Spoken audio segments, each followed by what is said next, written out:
Okay. All right, thanks.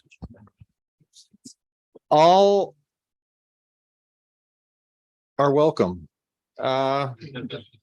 This is the Ward 1 NPA meeting on March 8th. And we're going to have a slightly different agenda than we typically have in that we're not going to have a lot of prepared presentations. But we're going to focus on speak out, what people really are concerned about, what has been or has not been addressed by yesterday's election, and hopefully we'll spark some good discussion. But to start our meeting off, we're going to go around as we have typically with introductions, and we're going to start here in the room. And Maya. Sure.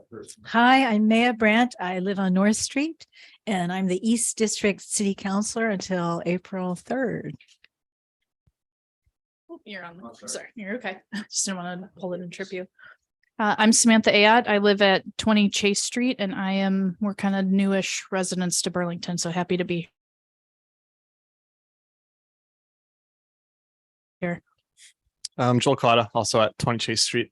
Yeah, moved here in June 2022. So we're just here to see what's going on. So hand that microphone right back to Tom. Right back to Tom. I have a microphone. Okay, Thank you. Here you go. I do. Richard Hilliard, High Grove Court, Ward 1. I'm Catherine Verman, and I live on North Street. Jonathan Chappell Sokol, North Prospect Street, and one of the steering committee members until we elect new steering committee members, which will happen today. I'm Angie Chappell Sokol, North Prospect Street. Okay, send that microphone back. Carol, who has it? Okay, Carol, you got one. Happy all North Prospect Street, outgoing school board member. Gary Golden, old East End resident and the newly elected East District School Commissioner. Thank you. Hi, I'm Carol Livingston. I live on Calarco Court. I'm Ward 1, and I'm on the steering committee with Jonathan and Tom. Zariah Hightower, she, her, Hildred Drive, Ward 1 City Councilor. Nick Vaden, I live on Hildred Drive. My name is Nick Vaden. I live on Hildred Drive. Hi, Troy Hedrick. I live on 75 Billadu Court. I'm also one of two state reps for this district. Okay, we also have people online. Sophie, you want to start? Hi, Old East End Neighborhood Coalition and Chase Street. Sharon? Hi, good evening. Sharon Busher, East Avenue. Evan? Hi, Evan Knox, East Avenue, corner of University Place. Fletcher? Fletcher Pratt, Riverside Avenue, Ward 1 area. And Cyril? Cyril Flash, excuse me, off of East Avenue. And Sam? Oh yeah, and I'm Tom Derenthal. I forgot to introduce myself at the start of the meeting. So again, welcome. And we have next announcements. And Jonathan, you have an announcement.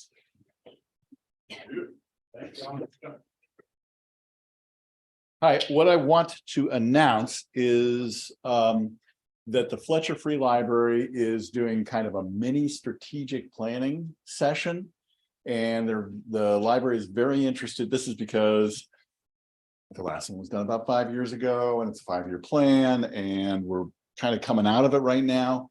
So rather than go through a big, broad strategic planning activity, the way it sometimes happens, the commissioners thought it would be a good idea to at least have a community survey, and for people to, just basically people talk about what they like about the library, what they think the library can do, what are the needs in the community, and so forth. You may, I'm kind of prejudiced. I think the library is the single strongest and most important institution in the city of Burlington. Because it serves everybody. It provides for everybody. It has a huge spectrum of opportunities that are available to the whole community. And anybody who doesn't believe me should just go into the main reading room and sit there for 4 or 6 hours. And you'll see the entire city right there in your living room. It's an amazing place. In any case, we have a survey. It's open-ended questions, so it may be a little intimidating. It's not just check the box, but I would love it if you could fill this out. If you filled it out during the meeting today, I can collect them. If not, you can bring them to the library. And if you don't want to do it on paper, if your QR code ready, you can just click the QR code and do this online. So if I can just pass these out, and I really appreciate it if you could fill this out, even if it's just 1 or 2 of them. It'll be very helpful to the library. Would it be out of order if I made an endorsement for the library? Not to me. All right, I guess I think a couple of years ago, I was a little bit skeptic of what our small town library could be like. But what I found is that at least books that I'm interested in are almost always there. And the ones that aren't, you can talk to the staff, and they've been very open about ordering books. So if there's something you want that isn't there, talk to somebody, and there's a fair chance that they can add it to their collection. And I've had pretty good luck over the last year or so with that. And if not, there's interlibrary loan. So they can get books from all over the state. And one of the amazing things about the Fletcher Library is that it is the largest lending library in the interlibrary loan service, the statewide service. And so it's great when we ask for something that somebody else can give us, because ordinarily we're giving books to everybody else. Okay. Before we go any further, we had 3 people who just came in. Would you like to say hello? There's a right in front of you. There's a microphone. Thanks, Tom. Erhard Monka here, Grove Street, 60 Grove Street down the hill, across from Schmanska Park. Hi, I'm Cheryl Green. I live in Burlington Co-housing off East Avenue. And I too ask the library to buy books from time to time and make donations a couple times a year. And it's a great library, I think. Yeah, and I'm Peter Lukowski, and I live in the same place as Cheryl, and I agree with everything she said.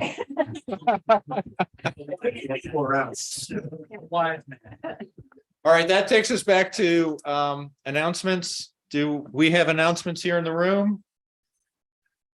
I'm not seeing any hands up. How about online? Not seeing hands up there either. So we're going to proceed to our next item, which is the election of the steering committee. I don't know if you know, but we did pass bylaws last year. So we're making our group a little bit more formal. And you question? Oh, I was going to nominate somebody, but oh. So I'm going to turn it over to Jonathan for the elections. He's going to tell us the rules, and then Gary's going to, I think, handle the actual election. Thank you. So the bylaws state that the steering committee can have up to 7 people on it. We're at our all-time high right now of 4, historic high of 4, should I say. And I believe all 4 current members are interested in continuing. Elections can be done individually. Elections can be done by a slate. I want to suggest that we take suggestions or nominations from the floor, from the wall, and maybe put together one slate that we can all vote on at once. If there are more than 7 people total, then we can duke it out. I would love that to be the case, because it would be that much interest. So I would like to start. Actually, I think I want to hand it over to Gary, who may start a slate nomination, but absolutely. So I'm new to these meetings. Oh, yeah. I don't know what the steering committee is. I'm sorry.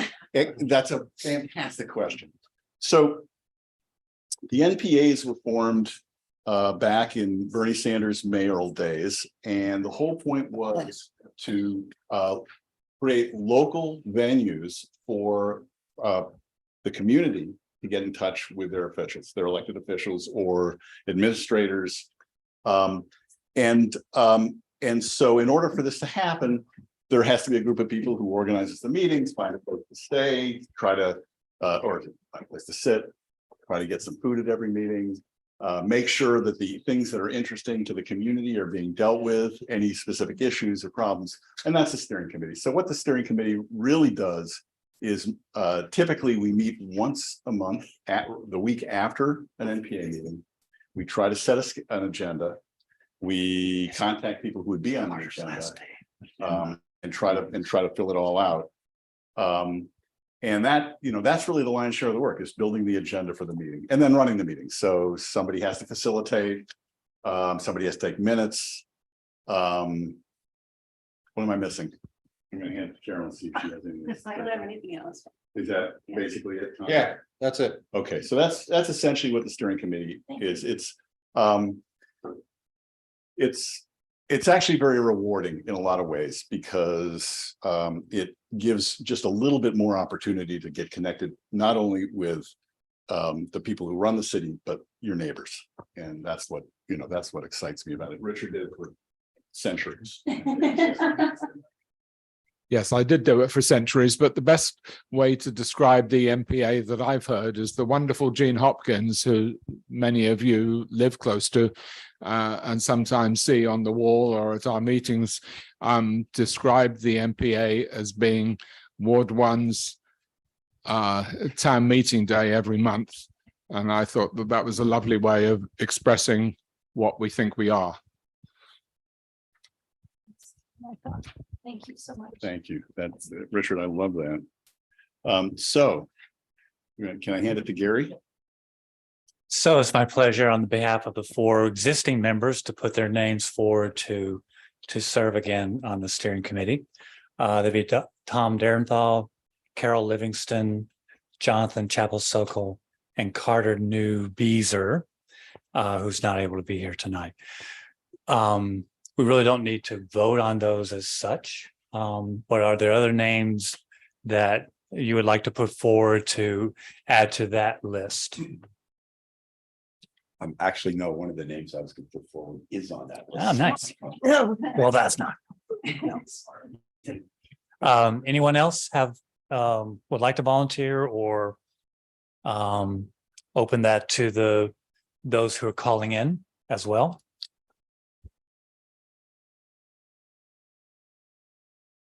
Okay. Well, this is your chance. It's only 1 year, and you can quit anytime you want, of course. Nice. And because we have a minimum of 3, so it's like you can float back and forth. So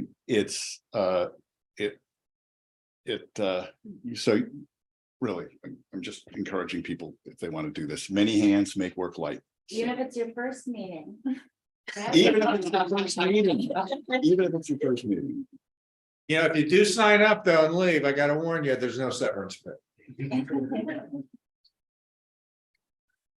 So with that, I think if we would like to gather something fun, just clap to thank these people for all the hard work they do and their willingness to serve again. Thank you very much.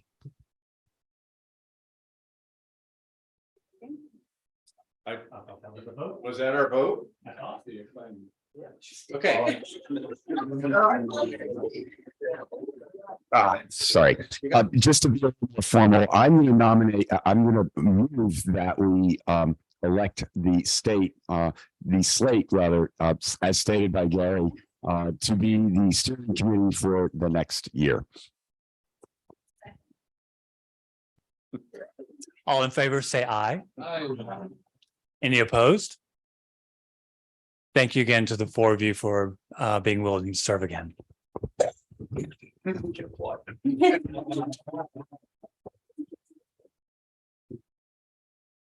All right, now we come to the fun part of our meeting, I think. and that speak out, it's going to run for a long time compared to normal speak outs. And I'm just going to read what is in the agenda. And our goal is really to find out what are the issues that we or you care about in Ward 1. And what are the city issues that matter most? Who would you like to see here giving us information about perhaps a city operation or something like that, or something about the city that you're concerned about? And what do you want city council to work on in the next year? So, and the last thing here is are there ballot item outcomes you wish to discuss? So all that stuff is game for discussion tonight, and the floor is open. So, oh, Sharon, you got your hand up. I do. So when you were talking about the NPA, when I first got involved, and that was early on, Earhart preceded me. He was definitely before me, but I came to the NPA just trying to figure it out, like many of you are there tonight, trying to figure out what's going on. What is the NPA? Is this going to have value for me? But the format was different. It wasn't really an opportunity for the city to tell us about certain things. It was more an opportunity for all of Ward 1 residents that chose to come to kind of bring forward ideas and bring them. I mean, the city councilors came to those meetings, but bring them up and have them percolate up to the council for agenda items. So it was a grassroots effort of us getting together. Why am I telling you all of this? Not just to relive history, but this extended speak out really sparks something that I think we've lost. And I'm hoping that the steering committee may be able to carve out maybe 2 or 3 times a year a session somewhat like this, where you or some residents could tell you in advance maybe what they'd like to talk about a little more in depth. But I feel like there's such great value for something like this, just open dialogue, and maybe something will come out of it that we want to advance forward in a more formal way through a resolution, and maybe not. But in the conversation, nothing's lost, because you get to know people better and you get to know what's on their minds. So I just wanted to throw that out as something to consider in the future as you look at the format for NPA agendas. And I'm going to wait and listen to what other people had to say about the election. But before I stop talking, I want to thank everybody who actually put in the effort to try to represent Ward 1 in all capacities. And I want to congratulate those who are going to serve as school commissioner or city councilor or ward clerk or whatever you happen to win. But I just want to thank everybody. It's a lot of work and it's a lot of effort, and everybody really cares about our ward, and we're lucky to have them want to represent us. So thank you. Thanks, Sharon. Yes. Oh, is there a mic back there? Yeah. Okay. So my name is Catherine Verman, and I was going to actually say exactly or pretty much what Sharon said. I've only come to about 3 or 4 meetings. The first meeting that I came to, I had just had my neighbors broken into. I was really uptight about the theft in the area, and I spoke out about it. And I actually had people follow me out the door and thank me for speaking about it and come to me. Then the second meeting I came to, and I spoke out about it again, and I had a totally opposite experience. I felt that people stood up after I spoke and shared a very different point of view than mine. And then I came to the next meeting and I kept my mouth closed and just listened. And I think I did that for the meeting after that as well. The point, I guess what I want to say is that this election for me was probably the most thoughtful election that I've ever participated in. I really thought through who I was going to vote for and what I was going to vote for. And I feel that Burlington is just in this place of so much transition and change, and that a lot of care and thought needs to go into this time. And I felt that in the past few meetings, there was a very short time for speak out. Really, in fact, I had to interrupt another part of the meeting in order to speak out the first time I came because I didn't know the protocol. But I'd like to see more time for speak out. I love this idea of this being like a little town meeting every time we come together, and for us to share these different perspectives so that we can be thoughtful, so that we can really move into this period of time, taking into consideration each other's point of views and working together.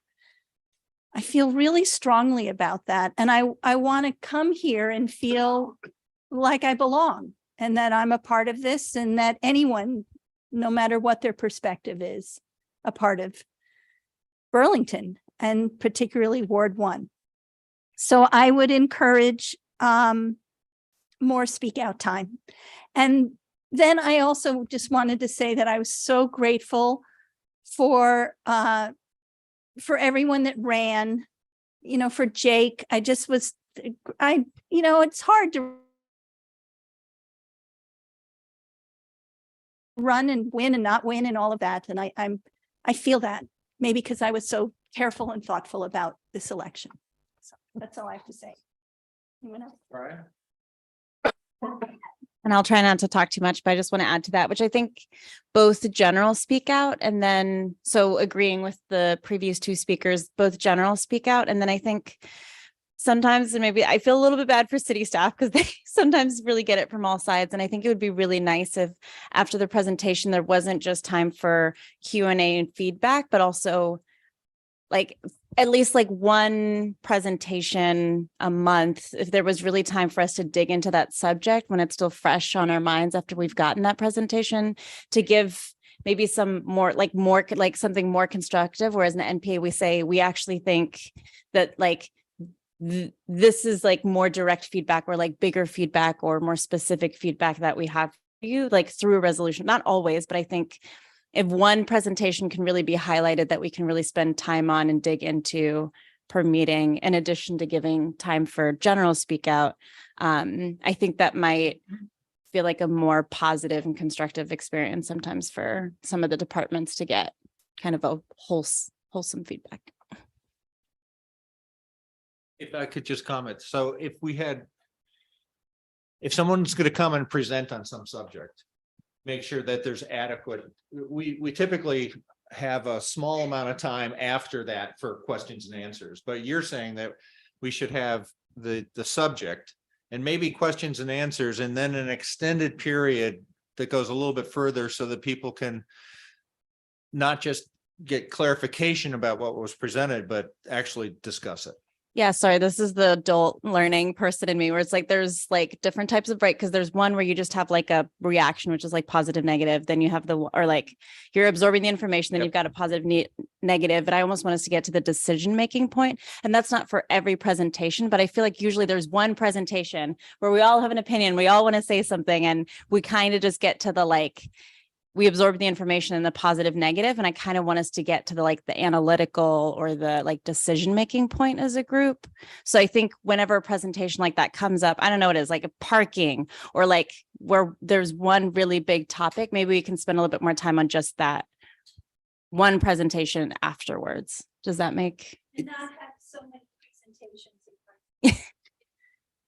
In defense, I'm going to say that the steering committee, have painfully found out that it's so easy to overload a meeting where you say, oh, no, they want 10. We're going to give them 5 minutes, not 10. And then they take 25. And then then the next guy, and it just, avalanches after that. But I hear what you're saying, is right, and I like that. I'm not so sure that there is a decision point after every presentation. It's like, for example, parking is a good example because a lot of people feel very strongly about what we should do with parking. But when the person's presenting and says, well, here's, what the rules are, I'm not sure that there's a decision for us to make, but maybe what we can do is send back a message and say, look, this is not good enough, or, hey, we like part A, we don't like part, whatever the case may be. Yeah. Something like that. Yeah. Or even just saying, I mean, not necessarily for the official to hear this, but just to say, it's really hard to park on my street. Just to share that common experience or uncommon experience. Okay, that's good.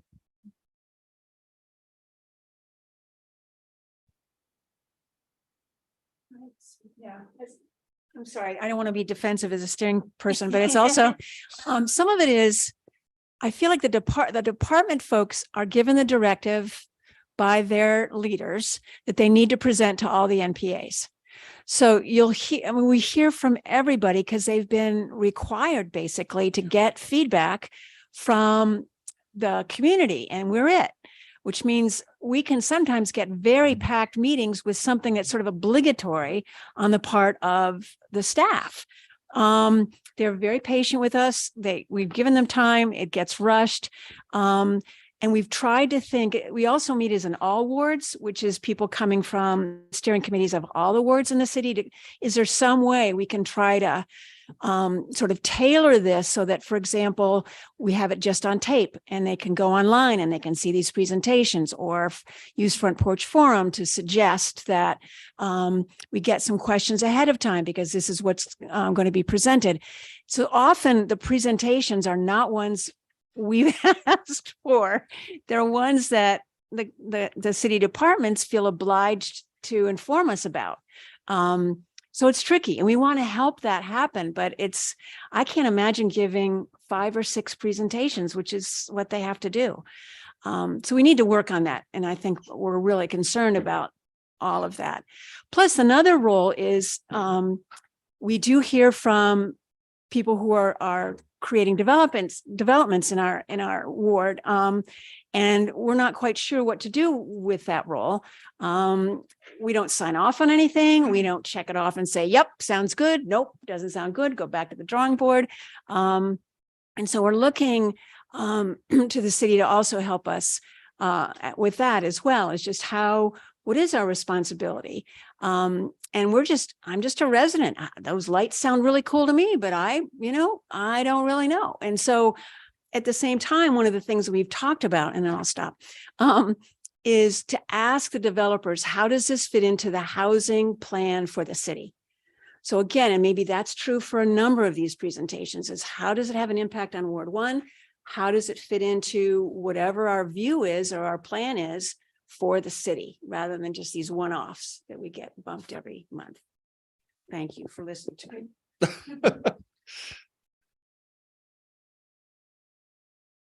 Do I see other hands? Richard.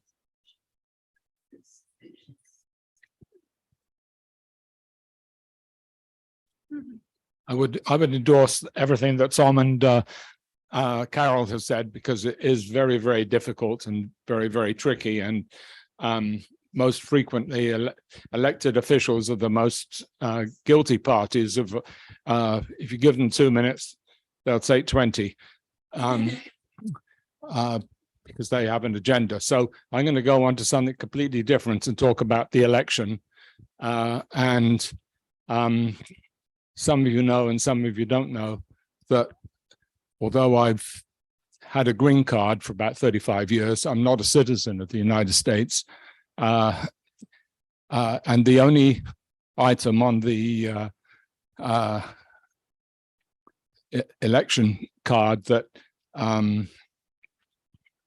was successful, that I think I would probably have voted against, was non-citizen voting. And I have a reason for that, which I've spoken to City Council about a couple of times, and I can go into that if anyone's interested. But seeing as I can, and I've been involved in the steering committee here for, gosh, the best part of 20 years, up until about 4 years ago. And I've tried studiously not to get into anything political, just be a goddammit man occasionally when the truth is clearly not being spoken.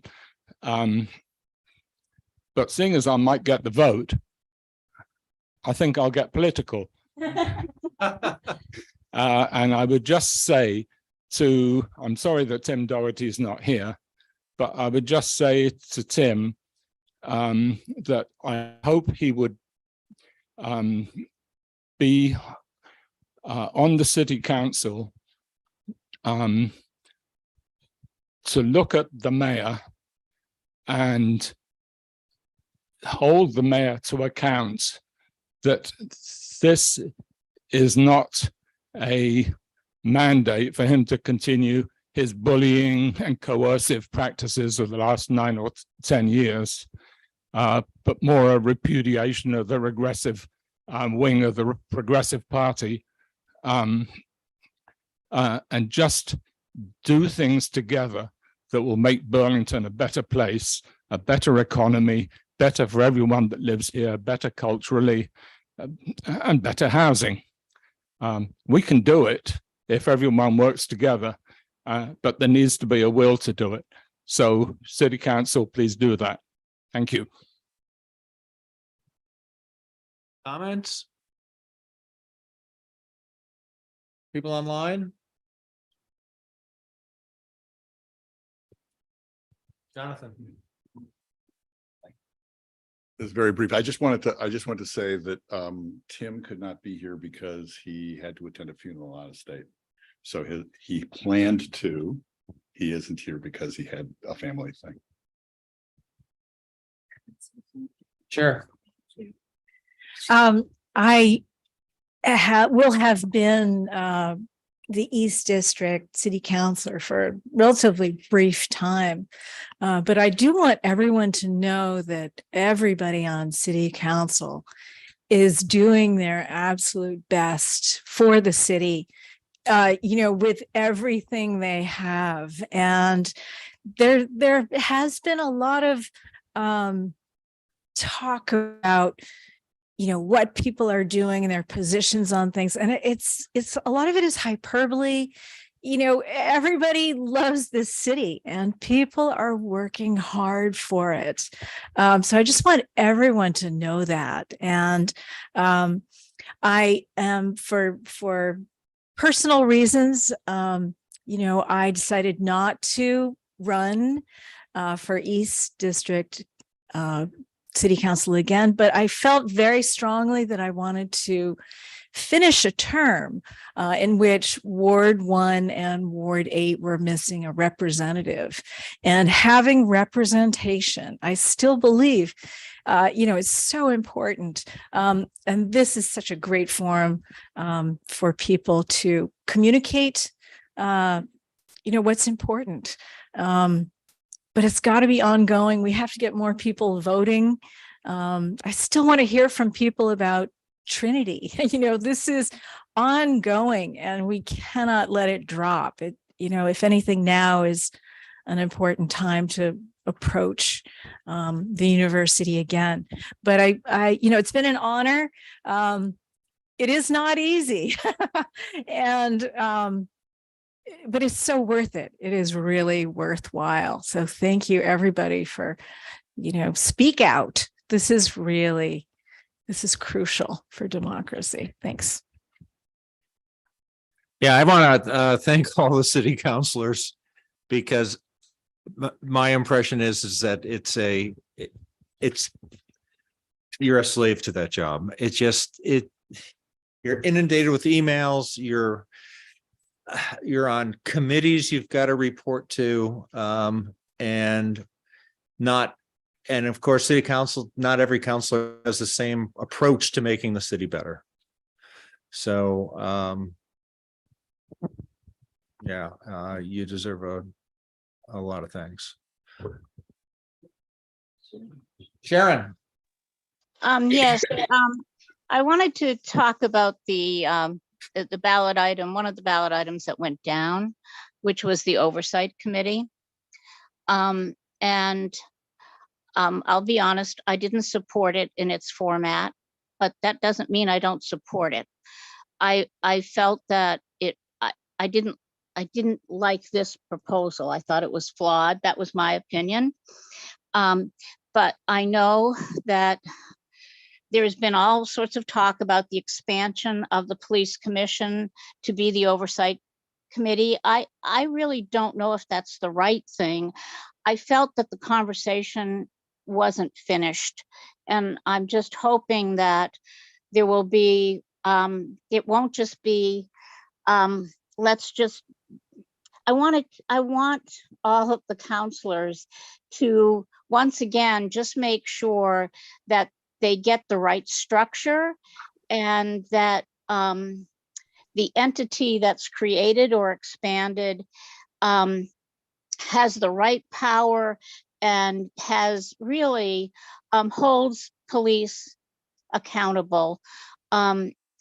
And so I feel that, I know you heard this all, I think, over and over again, but I think it's really sincere that just because it went down, it doesn't suggest that our community doesn't want oversight for the police. And so I'm looking forward to having everybody get together and really bring forward a better proposal that isn't left to Montpelier to correct or make necessary changes. So thank you so much for listening. I know, Zarar, you're the only one there that's going to be actually getting to take this up. But I really hope that this happens in a timely fashion and people don't drag their feet. Thank you. Thanks, Sharon.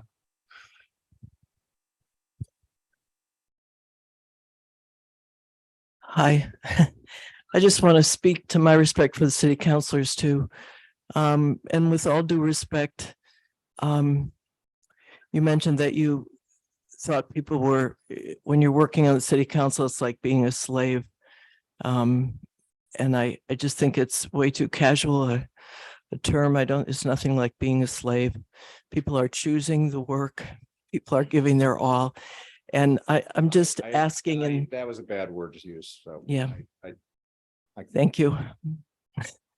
It just struck me, and I wanted to say that. What I really meant to say, it's just a lot of work, and it's a lot of unanticipated work. Yes. People make demands of you that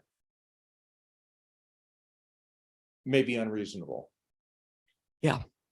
Yeah. And lots of surprises Yep. that you'd never anticipate. And I also, the thing that I've really appreciated too is the amount of deep listening that happens by counselors, and also felt that during the campaign as well. I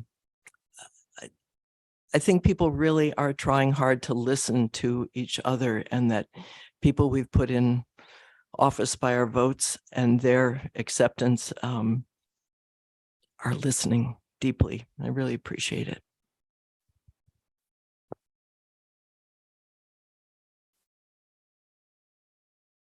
And along those lines, I don't know if it's helpful for Maya and I to maybe also address some of the things that folks are saying, and we can maybe just run into our time instead, if that's okay. Which is, I did want to speak to Sharon's point on the ballot item, which on number 7, which I think Jonathan even quoted me on Front Porch Forum, isn't what I would have written, even though I did support it. But I do think I'm very hopeful. And maybe also just have to say, because I think sometimes folks do have this image of city council and that we're just always at loggerheads, because the only thing that gets into the media are the issues that are really contentious. And I think if you go to some of the committee meetings, you'll see that we really do have a tremendous amount of respect for each other and work really well together. And I don't think that there's a counselor that I don't have respect for. And I don't think there's one who doesn't have a tremendous amount of respect for me. But I do I'm very hopeful that we will take this up, that we can start. Sharon, I don't know that it'll be feasible to have it be outside of the police commission. I think I've become convinced that that's not as problematic as I thought it would be. We'd have to create another body because you can't have both discipline and what's that called? Policy. No, not policy. They're currently the body that reviews discipline, or you can appeal to the appeal body. So you can't have the disciplinary body also be the appeal body. So we'll have to make another body one way or another. But yeah, just I do feel confident the council will take that up. I feel confident working with other counselors to make that happen, hopefully in a short amount of time.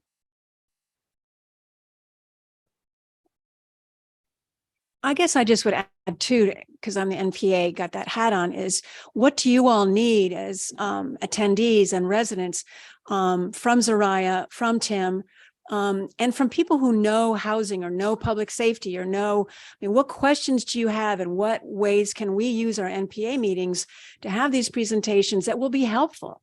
You know, that really, because these are complicated issues. And as a new city council person, I think you're sort of flooded with all this information. So how can we inform one another so that we're better able to give Zariah and Tim feedback that's meaningful?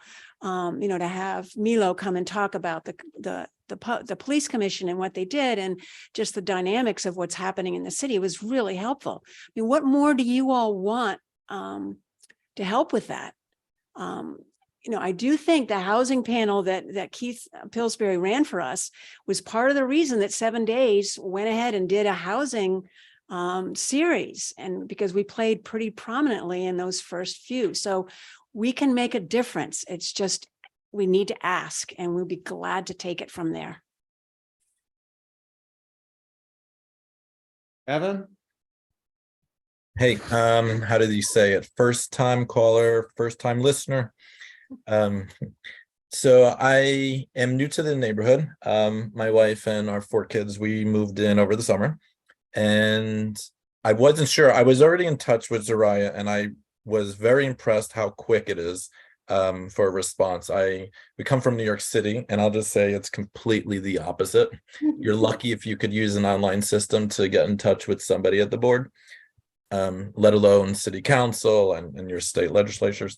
So this is impressive. One of the things that I just wanted to find out, I know this is a speak up, which is really amazing, and everything that everyone said I could relate to, not really disagree with much of it. But it would be interesting to find out how we could find out what we're supposed to think about, right? So for instance, public safety was brought up. There's the police issue. I'm not super familiar with like the past, 2 years, 3 years, 5 years, 10 years, how things have been. I just see from, for instance, Front Porch Forum, some of the things that are happening. So what could be done for public safety? Do we together get into, sorry for the background baby.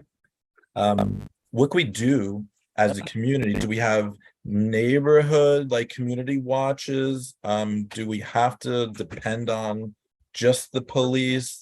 Is there budget issues with the police that are preventing some of the safety issues? And then a second issue is, I see how many people are in the audience. I found out about this event from Front Porch Forum.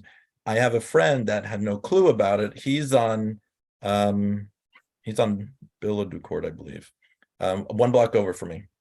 So basically backdoor neighbors. He didn't know about it. He's not on Front Porch Forum. So what are we doing in terms of our ward to reach out to neighbors to let them know about these meetups and so on? Because I think that would be pretty awesome, because he's really concerned about like the crosswalk that's going from the hospital to his block. There's no stop. There's just a stop sign.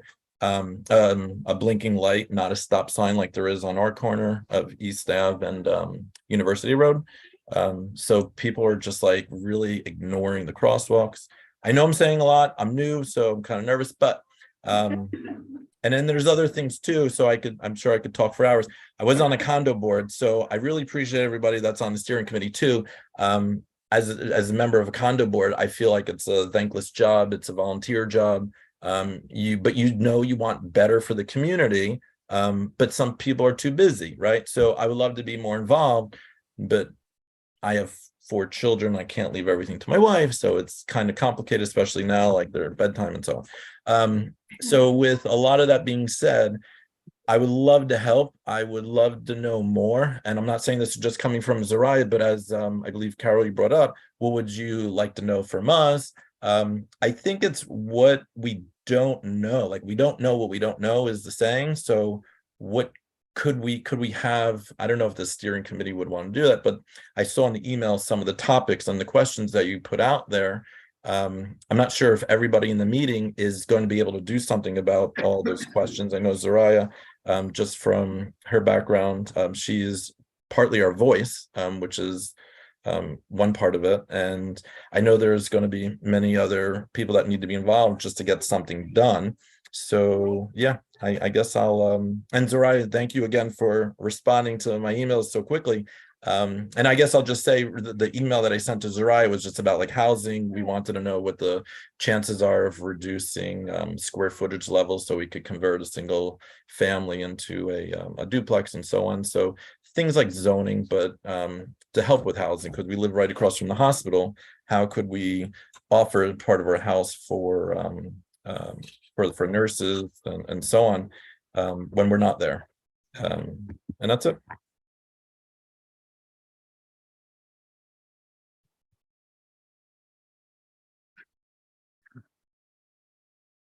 One of the questions that I have right now, as far as what we've been talking about, is what's happening with Trinity campus.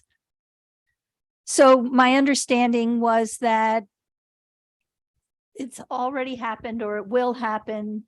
I don't know the sequence, where the town's going to say no in order to get a response from UVM that's more responsible as far as housing, particularly juniors and seniors.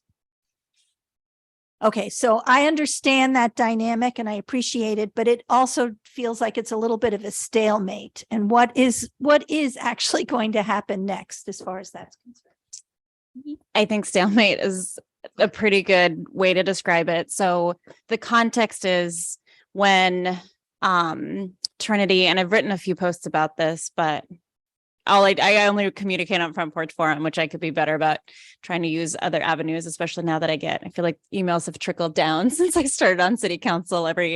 Year I get less, which I shouldn't be happy about, but I kind of am. It makes it a lot easier to answer emails quickly. So about a year ago, UVM presented Trinity campus initially. The city council said we would need a stronger memorandum of understanding. Since then, UVM let the memorandum of understanding lapse. So there isn't currently a memorandum of understanding with the city and UVM.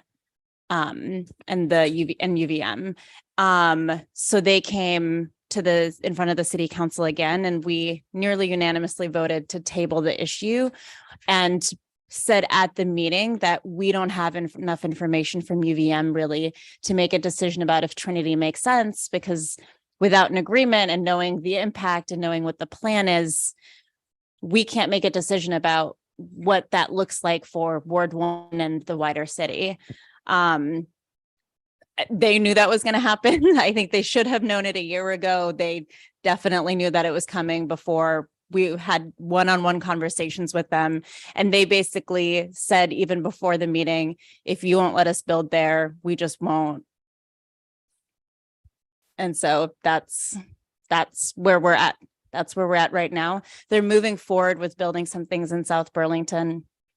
I assume at some point they're going to have to come back to the city. I know the mayor's being proactive on reaching out to them, especially after that meeting, to say, you've gotten the no. Is there actually, there were some things that I think it is at a stalemate. And I also said this I think that got quoted, and then I do think I think it's a stalemate because they've come to the table not as non-negotiating. They said, we have a non-negotiable position. We won't negotiate with you, which makes it really hard to move forward with anything. So I think we've told them, when you come to negotiate with the mayor, then we can talk, essentially. So. I would like to say, personally to Zariah and publicly about Zariah, that regarding this housing issue, there was an article in Vermont Digger a week or two ago where Zariah seemed to have gotten it exactly right, where she said it's not the community against the students, it's not the community against the faculty, it's not the community. I mean, we're together in the city. It's that UVM doesn't seem to be part of the conversation at all. They're not attuned to what the rest of us want to know and do. And Zariah, you said it much more succinctly than I did, but I really appreciate how succinct it was and how accurate about how the city is just, the university is just not showing up. They're just not showing up. And that seems to have been a problem for quite a long time. They don't really interact with the city too much, enough. I'd also like to say about housing, I think, Troy, I read something about a proposal that you're making about getting the university to come to an agreement about how many more students they're going to allow on campus. And I appreciate the clarity of your request there, because you're making it very clear, you know, you have some limits. We're needing 5% here.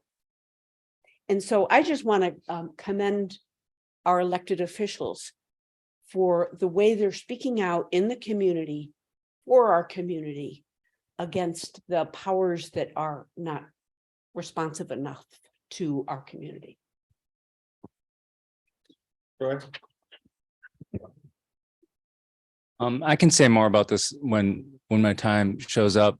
I really want to punctuate that point that everybody, when is the last time the city council voted that unanimously on anything, right? And I want to focus on the students right now, because I did talk to the students to the degree that I could. I went to an SGA meeting. I've since met with groups of students about the bill. It's H311. And I've lived in this community a long time. I've worked at UVM in a very student forward-facing position for a long time. So I feel I really have a pretty good historical kind of reading on the pulse of students. And they are equally engaged. To the same, you know, coming from the same point that everybody in this room, everybody in this city pretty much is coming to, and the students are aligned with the realization that UVM has to become more accountable to the impact it has on the surrounding community. So I just really want to punctuate that you know, there's a unification here that I think is rare. And I think that speaks volumes about how important this issue is when there's so much significant alignment on the need for the university to be a more willing participant in how their presence impacts our housing crisis. And it is a housing crisis. It is absolutely a housing crisis. The state of Vermont is the second lowest rental vacancy rate in the country. And Burlington is even further below the Vermont state average. And it is simply not sustainable. And this is one piece of the puzzle, right? We have to start looking, and I think there's some legislation that's gathering some steam around zoning changes and looking at where we can build more high density housing. And that's all going to be part of the conversation, but we've got to tap the brake. UVM has to tap the brakes while we have those conversations about what's going to work. It just seems like a no-brainer to everybody who is asked the question. So I can say more about it in a little bit. I just have to say, when I was going door to door, I was pretty appalled when I was down on Riverside Avenue. And I don't know what they're called. I've heard people call them the 10 Commandments or whatever. They're the housing, the subsidized housing on the left-hand side, going down Riverside towards Boys and Girls Club. And then there's the brick subsidized housing, which is, I think, the housing. Do you know what I'm talking about? Is that Champlain Housing Trust on the right? Okay. And on the left is, So, no, can you clarify where you are? I'm on Riverside Avenue. Are you going past Prospect Street? The health center. directly That's not right- Riverside Avenue. That's Oak Street That's Manhattan. or Manhattan. Yeah, it's Oak Street. It's Oak Street. Manhattan. All right, but not the ones on the right, but the ones on the left, which had, I at least years ago, those were all very poor people, a lot of new immigrants living in those. And when I was going door to door, almost every one of those kids was a UVM student. And when I finished going the whole row, I went, are we really displacing places for really, really poor people with students? I mean, somebody must have bought them or something. I have no idea, but I was really taken aback at that. I thought, oh my God.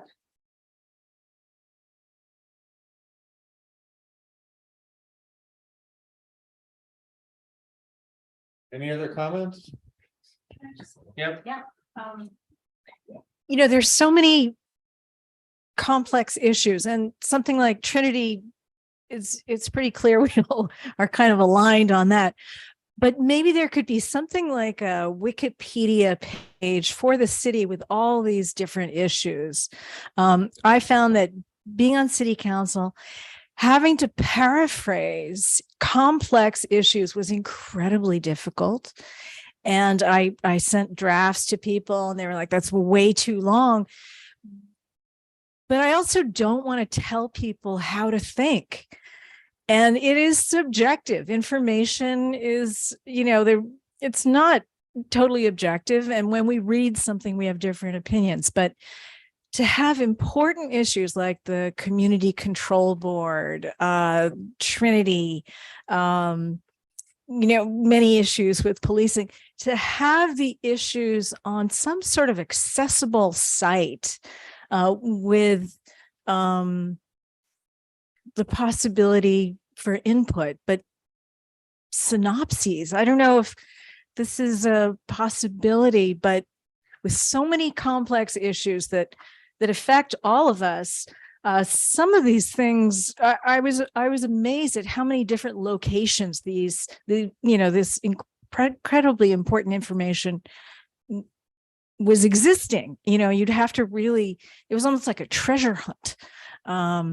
So to have some location where this information is accessible, maybe it's a city site, but again, this idea of information, is it biased? That would always come up, to have it be as objective as possible. Thanks. Yeah, is there a microphone? Oh, it's right next to me. Thank you. Yeah, I'm thinking about the university and the whole question of bringing the university to the table, getting them to sit down and talk. As a kind of, I'm just curious about the way one relates to the university. In other words, the city can sort of hold development hostage in a sense, or I don't want to use too loaded of terms, but the whole question of just plain power, the power to build or whatever. But I'm also thinking, who is the university accountable to? I mean, legally, that's Troy, I figure, would be able to answer this. And how can somebody from higher above say to the university, go to the table and sit down and talk to these people? So that's what the bill is trying to do. UVM is a charter of the General Assembly, and the General Assembly does have an obligation to make sure that UVM is fulfilling its land grant mission. And I have a lot to say on whether or not UVM is straying from its land grant mission. So, yeah, so ultimate accountability as to whether or not UVM is living up to that charter lands with the General Assembly. And I still don't think right. So it's not a question of, so let me just do a very quick. So this bill proposes kind of four things. One, that we cap enrollment until we reach a healthier rental vacancy rate. I've got it in the bill defined as 5%, which is nationally recognized as kind of a pretty good place to be. It states that UVM has to guarantee a minimum amount of square footage for every on-campus student. Right now, students living in a triple on average are sitting in about 65 square feet of living space. This bill states it has to be at least 93 square feet of living space, which is half the square footage of the average size double room. It also states that any new buildings must first serve to decongest those triple rooms that they're currently using to manage the over enrollment is what I'll call it. And that any rooms that can't meet that square footage minimum have to be allocated to students with a medically documented need for a single room. So that's what the bill does. It's essentially guardrails, right? That if it were in place, I think the city council would have more flexibility to say, look, you can't grow anyway, go ahead and build your building, right? Because now it's statute. The other thing the assembly can do is to change the charter. They could actually change the charter. That is a really, really heavy lift, right? So the question isn't, can the legislation do this? It's, should the legislation do this? Should the legislation step in, or is it an overreach for the legislation to be kind of messing with what is really a municipality and institution conflict?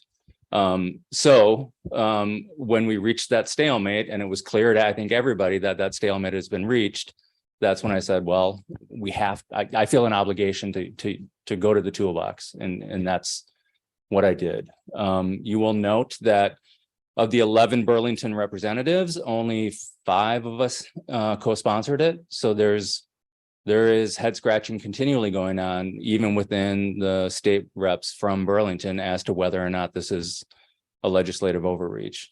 I think a few of them could probably be convinced that no, it's not. It's actually necessary. And then, right, we've got the board of trustees, and they're supposed to be guiding the direction of the university and the vision of the university. I certainly have my thoughts on where I think that vision and direction is headed, and I'm worried about it. And that's mostly from the perspective of somebody who began work at UVM in 1996. And I feel we're straying from some really important core values that have me concerned. But to the housing piece, yeah, that ultimately it's a charter, like any of the other charters. That's how we build cities. That's how we build towns. Yeah. I got just a quick clarification question, that how many people on the board are legislators? I don't know the specific answer. It might be 6, maybe. And what I'm hearing, and this is new to me, what I'm hearing, because we just elected the 3 that are going to join. I don't know that they have the cred that the other board members have, right? I think that role was meant to do just this oversight, that the legislation would have somebody in the room to make sure that this is happening. I worry that it might not, that oversight might not be in the room. I don't have a lot of evidence or anything to verify. That's more conjecture right now, an opinion right now. I have a clarification question too. So you referred to UVM as a municipality?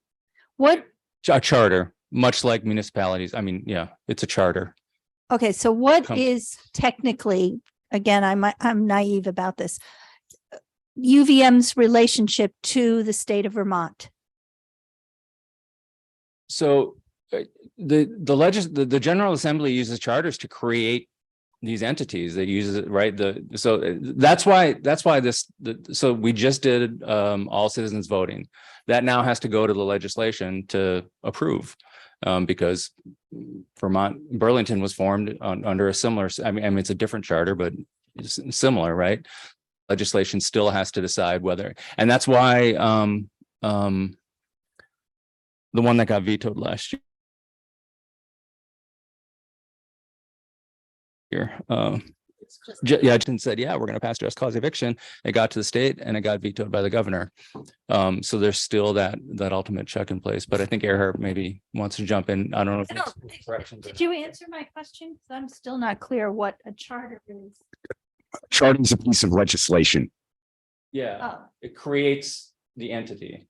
So the city exists.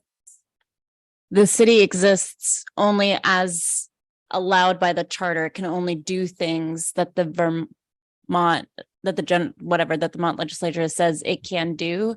Same thing to some extent with UVM, where it is created by charter by the state legislature, and it can only do things that the charter says it can do. okay. So then why would the legislature challenge the idea of becoming involved in what's going on with UVM if that's the case? Because I mean, there's still kind of philosophically, is this an overreach? Or and you're going to hear UVM say we should be left to make our own decisions around enrollment, right? You're not telling Zero Gravity how many people they can employ, and the answer to that is, well, Zero Gravity is not a charter. UVM is. I want to let Earhart go in because he's probably got some history here. I mean, I could specifically address this, but I think you guys have got it. I wanted to go on and say something else about the university. But if it was more clarification, I mean, municipalities are creatures of the state.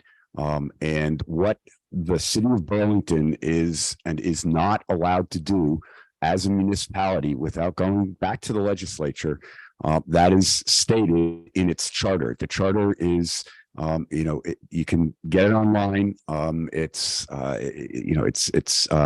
It is the constitution, so to speak, of the city of Burlington, and it is a constitution that can be amended ultimately by the legislature with approval of the governor. And there's a whole process, around it, which involves, like we had last year, or like we just had yesterday, votes by the residents to change that charter. And as Zariah and Troy are saying, UVM is similarly a creature of the state in that what it is and is not allowed to do is based on that charter. And in addition, it is substantially funded by the state's annual appropriations process, which gets to one of the things I wanted to say. I think the community relationship to the University of Vermont, vice versa, is always a delicate balance. I mean, I think the foundation that we have to step back and realize is that the reason that we have many of the cultural and other amenities that we enjoy in a city of only 43,000 people are due in large part to the fact that we have these major institutions in the community. Are they good neighbors? Are they good corporate neighbors? I think that's another issue. But one of the things we need to realize is what benefits does UVM bring to the city? And there's no other city of 43,000 people that has sort of the cultural amenities and just the general amenities of Burlington. And in part, that's thanks to the income and the wealth and some of the diversity that UVM brings to the city. The other point I wanted to make was that the university is, unlike many other state institutions in other states, is severely underfunded by the Vermont legislature. The state of Vermont has not a lot of capacity. We're a small state. Our population is the size of the District of Columbia, i.e. Washington, D.C. or Boston.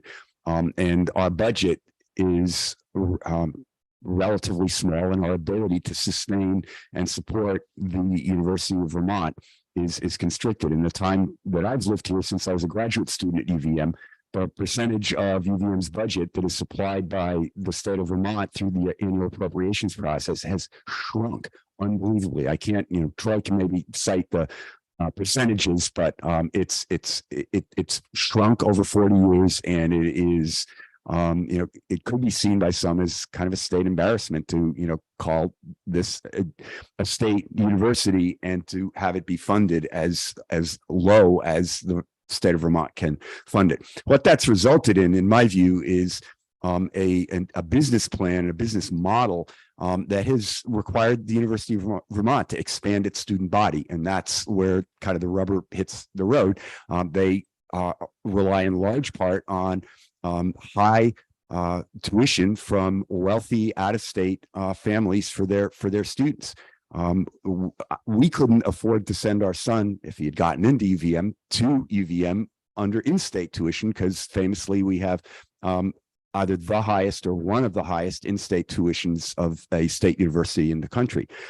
So again, that's part of UVM's business model is that it needs to tap out-of-state students that come from the Eastern Seaboard, from wealthier major urban and suburban areas, and that is part of what has had its impact on us.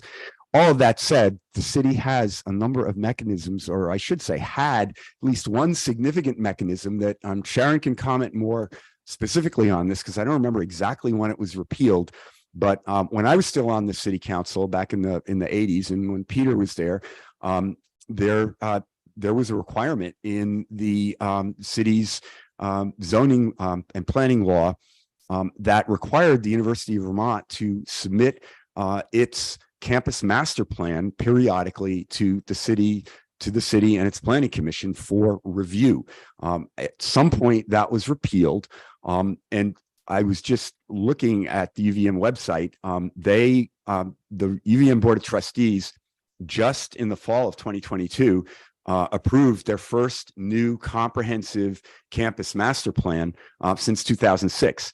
And incidentally, under that old master plan that has now been completed, that was completed in the fall of 2022, UVM added 22 new buildings or additions, made major renovations to another 22 structures, and completed 4 major priority landscape projects, one of which was done in cooperation with the city, namely the redesign of University Place. That was accomplished in what would that be, 16 years. Clearly, and Sharon may have maybe really familiar with the new master plan, but I expect that over the next 15 years they will probably be planning on adding another 20 buildings. So given all of what UVM brings to Burlington, I still think it's incumbent upon the city council and the mayor at some point to once again play hardball with them, because they're making, as much as they bring to Burlington, they're making Burlington unlivable in certain neighborhoods, and their dormitory prices for students are also driving prices in the housing in the city of Burlington. Landlords charge based on what UVM charges for a room on campus. And then, as we've discussed at great length, they just don't have sufficient housing for their students either. So in many ways, they're driving the housing crisis in the city of Burlington. Given that the University of Vermont is probably going to be coming to the city with approvals for new buildings, I think that's an opportunity that the city council needs to use to get UVM to the table. And even before they bring in their next project, I think the city council could reinstate the requirement in its zoning laws that the University of Vermont submit its campus master plan to the city for its review and approval. I think that's a fairly simple step that the council could take that really will, I think, get their attention and help bring them back to the table. Sorry to go on at length, but I don't a lot to say about this. I've got just a general question, and I know I'm supposed to be the moderator, and it's hard not to interject. But do you think that the University of Vermont really feels that they're a part of the community, or that they have allegiance to the state? I get the financial piece. I moved here not perhaps long after you moved here, And the number is 28%. The state provided 28% of UVM's budget back in the early 80s. And now it's less than 10. I think it's between 6 and 7%. So from that point of view, the dollar amount's probably gone up, but the percentage has gone down. It's about $40 million now. So do they feel that they really have any direct responsibility to the state or to the city? Can I say something, Tom? Yeah. This is Sharon. I'm unfortunately, I feel they don't. I feel there's a disconnect. I feel that Richard Kate doesn't really, he is true to his employer. And I don't feel like they, well, there's a disconnect, but actually I spent a lot of time thinking that they just didn't understand, but I was wrong. They understood. They chose not to act on it because it wasn't in their best interest. They are about themselves, and that's just the fact. But I wanted to say something about what Earhart was suggesting. And although I have some recall, I don't have perfect recall, but Earhart, and for all that listened to what Earhart said, so much is absolutely factual, but somewhere the state changed the rules that as far as what Burlington can review in any proposed development that comes before us that UVM is about to undertake. And so it's limited review. So that has changed the dynamics and what we can say and what we can hold them accountable for. Soraya may know more about this, but I do know that that's true because, you know, I'm a junkie still following all these meetings. So that's troubling to me because I don't believe we don't have as much leverage there. We can say, no, we won't make a zoning amendment. We can do that. But as far as when they come forward with a proposal, if the zoning has been cleared, it's almost by right. And there's very limited review. And then the other piece, you said something else about accountability, and I wanted to address that, and it's escaped me now. I'm sort of annoyed at myself that I can't remember. Oh, no, it went in and Sharon, out. was it I'm the sorry, master Tom. plan? It's their most recent master plan. So their master plan, I'm sorry, their most recent master plan is the master plan is not, doesn't give the detail. It is a land bank usage. So as the council has seen, and if you've gone to any planning commission meetings, you'll see that there are colors, and we saw it during Trinity, where this color is yellow and that's where they might put housing, and this color is green where they're going to keep it open space, and this color is red where it's going to be, don't hold me to the colors, but it's going to be administrative buildings or whatever. But it doesn't really have the detail. The detail is kept close. They hold their cards close, and that's very disappointing also. So it makes it really hard for us to really give good input because they don't disclose enough for us to give a good response to it. Anyways, thank you, Tom. Sorry for jumping in.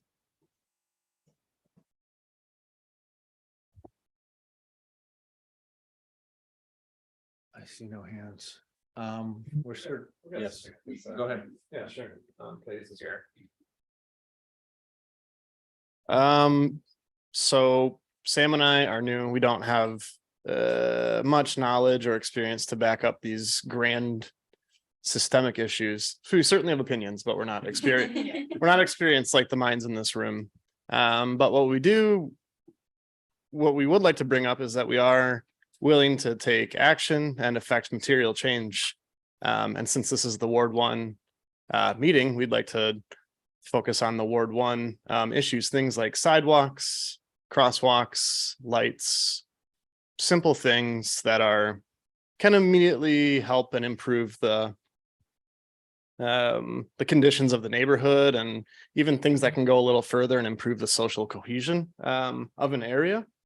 And so this is kind of, I guess, just an open message to the city council and to other people that, there's some younger people moving in lately. I know Evan's on the call as well. Sam and I are here, and we're trying to connect with more younger people on our street. And we're all ready to like do things. So we're looking to help out some of these city departments. I know all of the city departments are stretched. It's hard to find people to take the jobs to get things done. And we can sit and knock on their door and yell at them all day. We need things done, and things do have to get done. But there are some people that are willing to help and like do things. So that's kind of what I wanted to just throw in there. I know we have these great systemic things, but just locally, we're ready to help. We're ready to do things. Thanks for being you and Evan for being the first timers who have the nerves to get up and say something. But yeah, Joel's right. We personally, and I guess I'll speak for Joel too. I would say that the things that we would like to see focused on or have some sort of impact are just safety for pedestrians and cyclists. It's even coming here tonight, we rode on the sidewalk just because like 6:30 rush hour feels a little bit unsafe to go up Colchester. So just personal experience. And I know that there's grand schemes to, continue the multi-use path and have a complete street for Colchester. But yeah, if there's things that can be implemented into, like Joel was saying, our ward, our neighborhoods that we can directly see happen sooner rather than later. And yeah, we're willing to do things, even if it is just like, give us the resources and we can do it, and we can build it, or we can put up a sign, or, we're ready to get our hands dirty. And kind of to what Richard, right? Yep. He was saying earlier, we are like the way to get things done is to come together, and like we came from Cleveland, and moving here has been so great and has just opened my eyes to the fact that we can enact change. Like this is the size of the community in Burlington is ripe for things to happen, and working together, we can make things happen. And I'm just going to touch on the Winterlude event.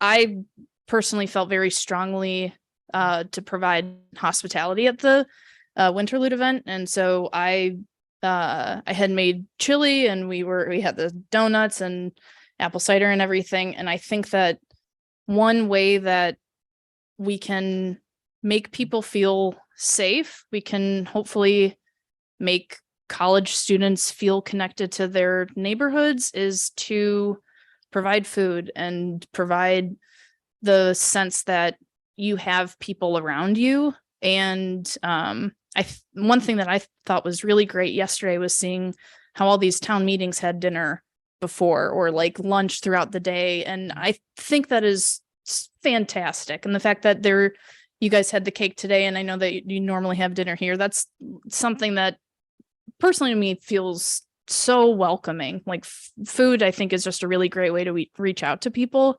And it doesn't even have to be food, but I think just connecting to the people in your neighborhood in some way can just make some of these changes that need to happen or can happen. I think it will make it a little bit, I don't want to say easier, but it will help bring people together to enact change. So. Yes. Thanks. That was really a great segue for what I wanted to say. And I just wanted to bring up the idea of mutual aid and bring Jake Schumann into the room for a minute. So a few days ago, I was working with him, and he said, "Hey, do you want to do diaper distro with me?" And I had no idea that there was such a thing. And I thought it must mean distribution. Yes, that's true. But it's a whole operation in this city. And so Jake had all these boxes of diapers that had been donated by companies in the back of his car, in his truck. And so we were over by his place, and with one other person, we were sorting these boxes, and he had the names of people who'd signed up to be part of this, and he knows these people. So we were doing the Salmon Run portion. And so we're going into Salmon Run with these boxes of diapers. And they're according to the woman's name and the size that she wants. So it happens once a month and you get 100 diapers of the size that you need or sizes.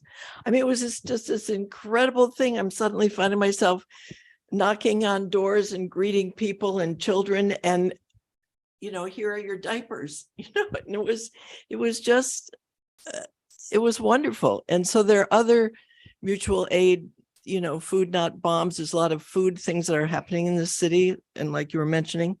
But I think it'd be really interesting as an NPA to just to, you know, have a focus meeting on mutual aid and any different examples of it that we could bring. And, you know, just I think there's tremendous potential, you know. And it might even get some of those people into things like, you know, NPA meetings or, you know, dialogue in a new way or something when they have time. So that's what I want to say. Right. I'm glad Cheryl got to speak first. She had a way better idea than I did. Yeah, I think that's one of the, I think it's so, we have such an amazing collection of mutual aid networks, and that's a great thing to call out. We don't have an old East End mutual aid yet, but we do have an old North End mutual aid that I know is active, along with, food-based. And I just had a question actually, which I should know the answer to, but I have no idea. Do we have funds that the NPA or the community can just use to do stuff? Like the amount of times that I've walked like up and down, we live on Hilder Drive, which is kind of below Trinity campus. And so if you don't want to go all the way around, the only way to do it is to go through the woods, which is not a good path. And the amount of times I've been like, oh, it'd be so cool if we just had a community project to connect those two parts of our neighborhood again. And that's just one, but I've thought all the time, I was like, I'm not possibly taking on anything else, but yeah, I just wonder if there's like, if the NPA, I feel like the NPA has funds. Is there stuff like that in the funds where people can run with it? I've got a bad answer and a good answer. Here's the bad answer first. Our budget from city council is $2,500 a year. And we spend a fair amount of that on rent to have meetings and on food.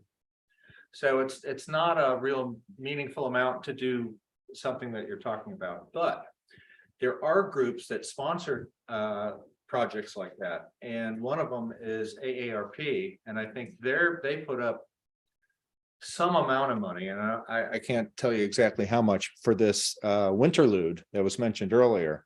They're the people that put up the dollars to get that done. And that included, I think, putting benches in Szymanska Park and things like that. So it was probably in the thousands of dollars. But 4,000. I think that's what it was. Yeah. Okay. So there are some places where we can get that. And when I wear a different hat, I was going to bring this up at a meeting that we're having next week. And it's like, can our again, a different organization, can we get someone who can investigate grants to do things that would make our organization better? And I know I'm being sort of obtuse about who that is, but anyhow, the idea is that we as an NPA could do the same thing and say, look for grant money and say, if we want to do this, if we want to put in more lights for crossings, and we could get the financing for it, maybe we could grease the skids and get those things put in, or things of that nature. There used to be federal funds that were given out through the NPA. What happened to that? Oh, CDBG money. Yeah. When we first started it, there was block grant money. That was one of the things that really got NPA's people to come, because there was some money we could decide as a neighborhood. And I remember I was in Ward 3 in those days, And I remember one of the projects at the NPA, when you talk about getting your hands dirty, we planted trees.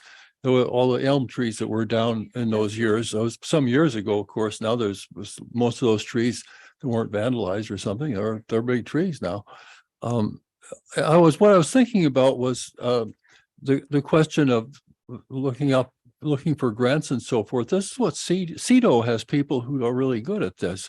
And I'm a little fuzzy thinking back so many decades, but I think CEDO had a role in getting the NPAs and helping NPAs in some administrative ways and so forth. And I wonder if we could talk to through the CEDO office if they could give us some advice and help and do research.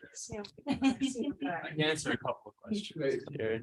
So I'm from CEDO. That's where the funds come through.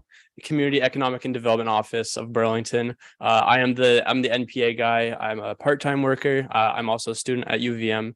So I come to all the meetings and I help out.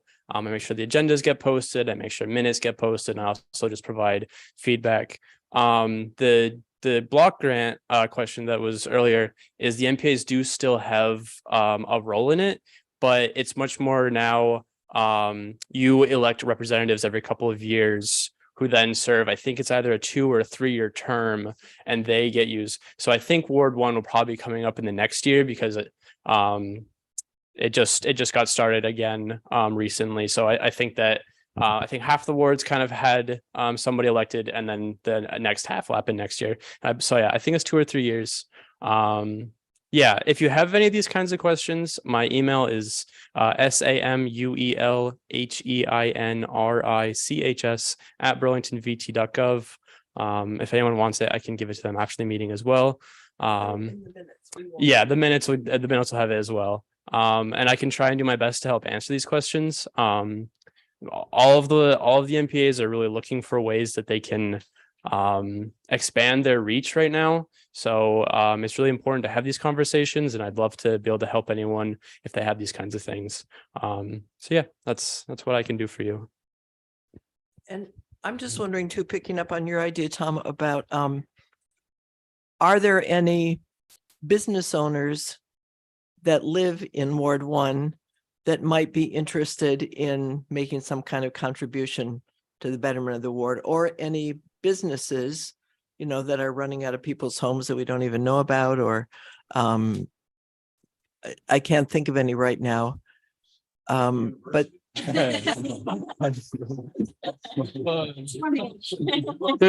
there's also a much bigger one, and that's the hospital. That might The hospital. Interesting. All right. In So exchange for all the ventilating systems and all those things that go on. the hospital is the biggest employer in the state, I'm pretty sure. Wow. Yeah. Can I just Yeah, sure. add one more to that path specifically? And I don't remember where I'm working at UVM technically 16 hours a week, but everything happens mostly on Mondays. So I kind of forget where I hear things UVM related in my UVM job, but I know that path has come up in UVM conversation, not to say that maybe we want to leverage with UVM to fix the path, because I don't know that they want to play ball at all. But I'm in a meeting on Monday with Joe Spidell, who is the liaison between UVM and the city, and I can ask him if they have any plans for that. And all that is to say is, whoops, I would just really like if I say this is, I know the person who approves the budget, but I would like it if, the NPAs did have some pocket of money that they could just use to, I think that would, beyond wanting the path to be done, I just want it to almost be a community project to do the path, because that feels different than, being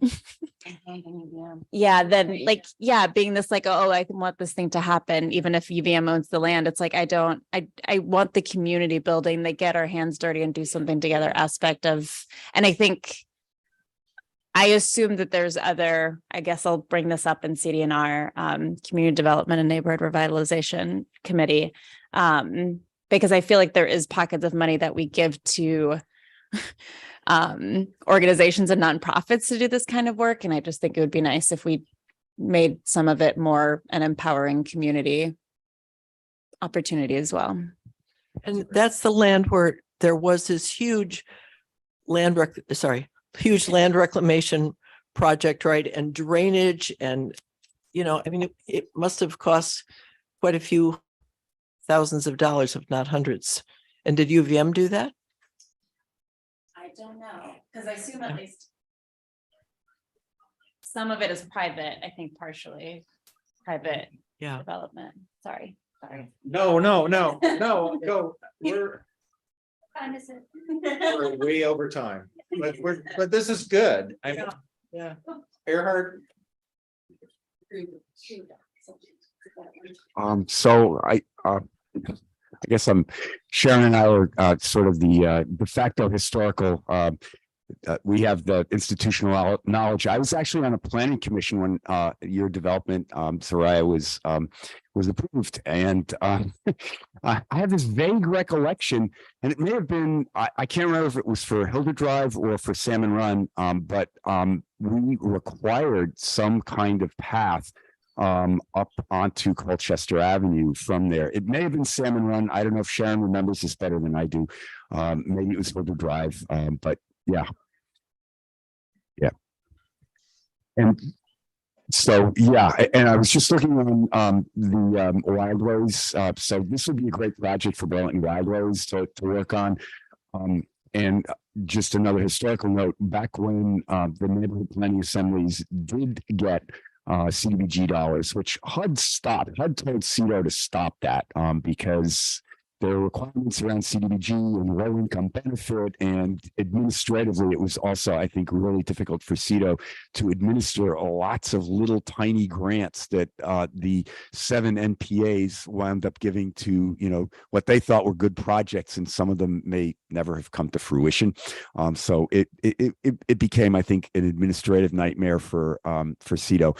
But one of the things that a fellow who used to live on Upper North Street, Herb Blumenthal. Some may remember Herb. Herb and I wrote a series of grants directly to the city to create the Riverwalk, which is down starts at Salmon Hole. We got the accessible path from Riverside down.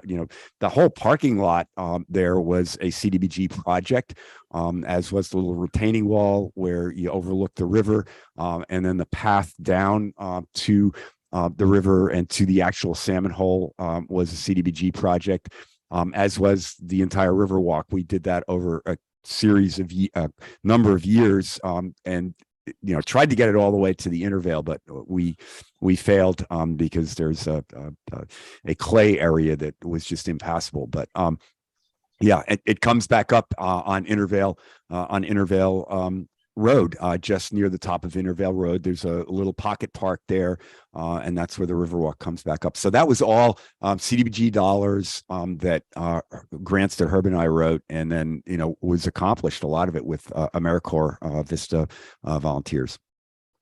Unfortunately, I've again run over on time, and I apologize. But I think we had a good conversation.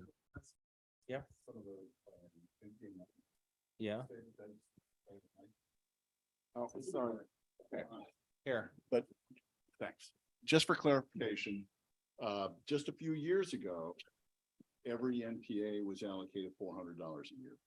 Not very much money, pretty much worthless. You couldn't do anything with it. And in the last couple of years, it might have been you who raised it. We raised it up to $2,500 per NPA, and that's a substantial amount more money.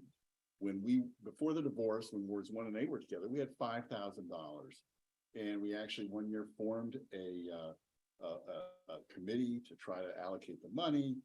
But what we found, at least a few years ago, was that there was almost none of the enthusiasm that we're hearing in the room right now about ideas how to spend the money. And so largely the money went unspent from the East District, from Ward 1 and 8. It was shameful because it just goes back into the general funds, and yes, it helps the city, but it doesn't help us. This past year, first of all, for the first time since COVID or pre-COVID, we had to start paying for space because we used to be a medical center. This is a much better place. It's very cheap. But we also decided we'd spend a little more money on food. We can still assuming that the budget stays constant next year, $2,500, there's opportunity. There's tremendous opportunity for us to spend money the way the NPA wants to spend the money. We'll still feed people, we'll still have the space, but there will still be. The other thing, Earhart, that just reminded me is we have a bequest from Herb Blumenthal. Ward 1. Really?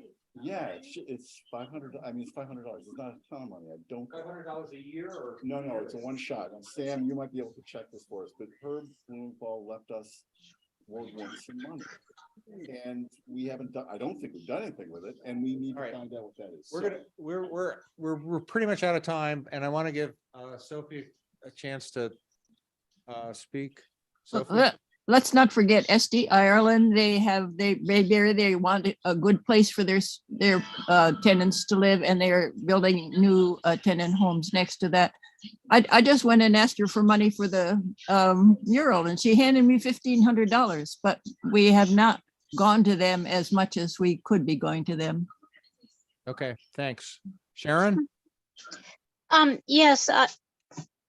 Yes, I was just going to say that to Zariah, that footpath that you talk about, times have changed, but there was a desire to create that, and there were some safety issues, but technology and engineering has changed, so go for it. I hope that you can do it, because it was always a good idea.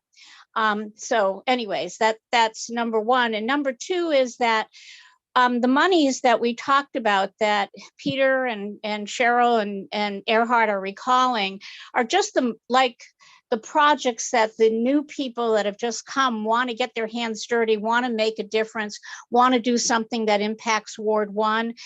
There were dollars, about $5,000 or $6,000, that came to each ward, and they were CDBG dollars, but they came with restrictions, and it had to benefit low and moderate income people. And sometimes we had projects that didn't meet that criteria. And so if that criteria is still there, we have to think long and hard how we make a project that really meets those needs for those people that would benefit from them, and would improve our ward also. So I hope we could get back those discretionary funds. I just think it really is the glue that holds the NPA together. They also had to be capital items, didn't they, Sharon? I'm sorry, excuse me? They had to be capital items. I don't As recall opposed to that, but consumable. you might be right. You might be right. I don't recall, Richard. is correct. You know, I'm really, I gotta apologize, but we're gonna have to cut things short a little bit. Can we make this the topic of discussion next month about how to, what monies we have? We can all sort of do a little research and see what historic monies have been around, or bequests from people, or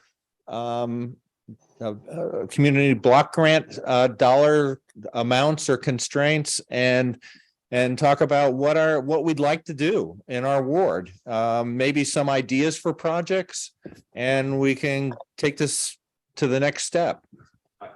Along those lines, I'd like to suggest that maybe to help facilitate that discussion, that, via Sam, that we invite Brian Pine, the director of CEDO, who's got all this history.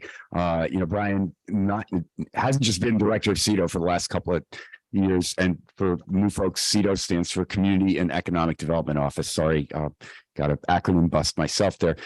Brian actually worked for CEDO as their housing director throughout much of the 90s and into the aughts, and has a great institutional memory, including around these kinds of funds. So Sam, if you could maybe, if everyone agrees, if you could extend that invitation. Well, would that be a good idea? Would people like to have that for a agenda item for next time?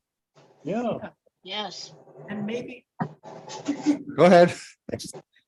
maybe, I'm just thinking too, spring really is going to come and stay here for a little while. Wouldn't it be cool if we went and walked or kind of explored together that path and that whole area between the back of Trinity campus and Salmon Run and the other one? Once the snow's gone. Yeah, yeah. It's Once the snow's gone down there. and the mud is gone, Yeah. you know, when we could go, it could be a wildflower walk and you know, but just kind of brainstorm together about possibilities.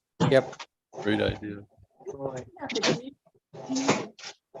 If you go back to the Trinity campus and walk towards the river, at some point it Away from the ravine. it goes down very steeply to Riverside Drive. Two ravines. There's one ravine behind Salmon Run. It comes up near like Nash Place or on Yeah. the Trinity campus. Yeah. The other ravine comes up at the end of the Hilda Drive ravine comes up at the end of Fletcher Place. What is that? No. We'll That's okay. I don't need to. well, I think I can describe it right after this meeting. That's fine. But we'll the steering committee is going to meet, I think, next week. And we'll figure out an agenda that we should publish long before the meeting so people can comment about it. All right, and see how we can Go exploring. in the meantime. yeah. And we can bring our ideas together. And Zariah, we have we've sort of run over the city council time. That is totally fine. Okay. Not for me. Okay. But I don't want to go over the school commissioner time. Because we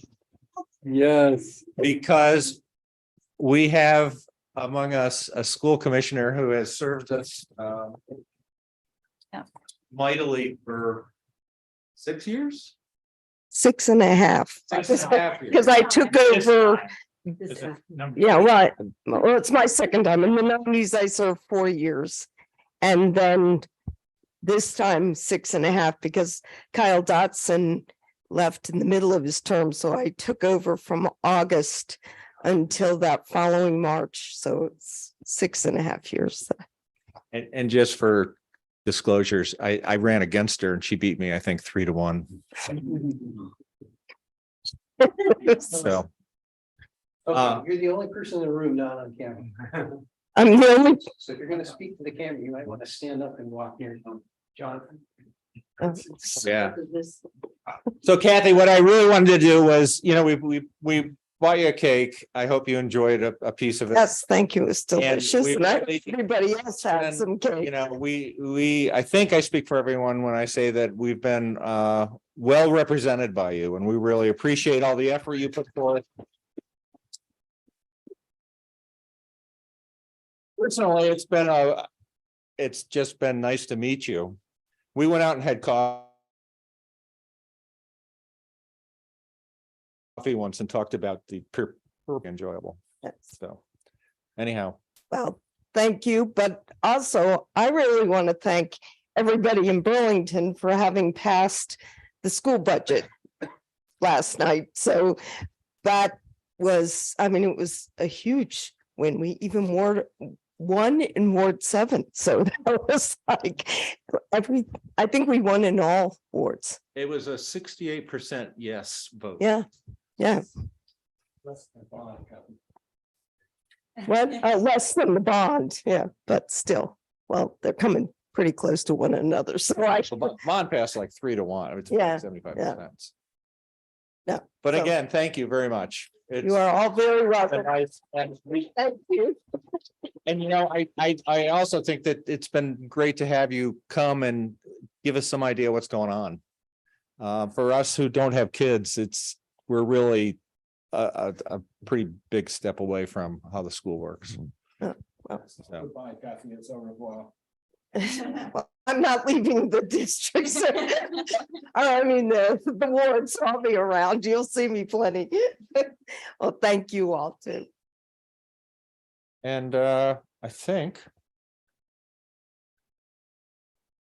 Troy, did you want to make some comments? Yeah, I'll give us a brief little, can I come up here? Yes. See people over here. Thanks. I'm gonna start further away from anything specific. I just put out kind of bills that I think are worth watching. And that's on my blog, on the blog on my website. So if you just go to troyhedrick.com and click on the blog, you'll see that's the most recent one. Also available on Twitter. I think it's just Troy Hedrick. You'll find me pretty easily.